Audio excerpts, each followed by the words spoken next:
ഞാൻ ഇന്ന് വീട്ടിൽ പോവാം കേട്ടോ. അങ്ങനെ മെട്രോ ഇറങ്ങിയപ്പോൾ ഉണ്ട് ഭയങ്കര ആൾക്കാർ. പിന്നെ ഞങ്ങൾ വിചാരിച്ച് റെയിൽവേ സ്റ്റേഷനിൽ വലിയ കുഴപ്പം കാണത്തില്ലെന്നേ. അങ്ങനെ റെയിൽവേ സ്റ്റേഷനിൽ എത്തി നോക്കിയപ്പോൾ ഉണ്ട് ദാണ്ടടാ ഭയങ്കര ക്യൂ.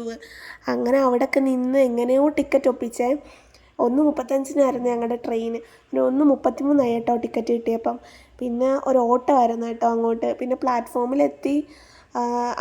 ഞങ്ങൾ നോക്കിയപ്പോഴത്തേക്കും ട്രെയിൻ ജസ്റ്റ് ഒന്ന് മൂവ് ആയിട്ടുണ്ടായിരുന്നു കേട്ടോ. അങ്ങനെ കുറച്ച് പേര് ഓടി വരുന്നതുകൊണ്ട് ലോക്കോ പൈലറ്റ് ജസ്റ്റ് സ്ലോ ആക്കി തന്നു കയറാൻ പറ്റുന്ന രീതിയിൽ. അങ്ങനെ എവിടെയൊക്കെയോ അള്ളി പിടിച്ച് കയറി കേട്ടോ. അങ്ങനെ കിട്ടിയ സ്ഥലത്താണ് കേട്ടോ നിന്നത്. എന്തെങ്കിലും ഒന്നും പറ്റാഞ്ഞത് ഞങ്ങളുടെ ഒരു ഭാഗ്യം. ഇന്ന് രാവിലെ എഴുന്നേറ്റപ്പോൾ തൊട്ട് എൻ്റെ സൗണ്ടിന് എന്തോ ഒരു പ്രോബ്ലം കേട്ടോ. അങ്ങനെ ചേച്ചിയുടെ അങ്ങോട്ടായിരുന്നേ വന്നത്. പിന്നെ അദ്രുവിന് ഈ ഒരു സാധനം വാങ്ങിയിട്ടുണ്ടായിരുന്നു കേട്ടോ. അവൾ വീഴാതിരിക്കാൻ വേണ്ടിയിട്ടായിരുന്നേ. വീണ് ചെന്ന് തല പ്രൊട്ടക്റ്റ് ചെയ്യാൻ വേണ്ടിയിട്ട്.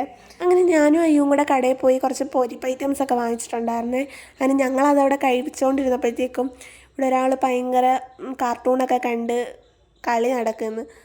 അങ്ങനെ ഇവൾക്ക് വയ്യായിരുന്നു കേട്ടോ, പനിയായിരുന്നു. ഇപ്പോഴാണ് ഒന്ന് ഓണായതേ. അങ്ങനെ പിന്നെ ഞങ്ങൾ ഫുഡൊക്കെ കഴിച്ചിട്ട് വീട്ടിലോട്ട് പോയി. അപ്പോൾ ടാറ്റാ.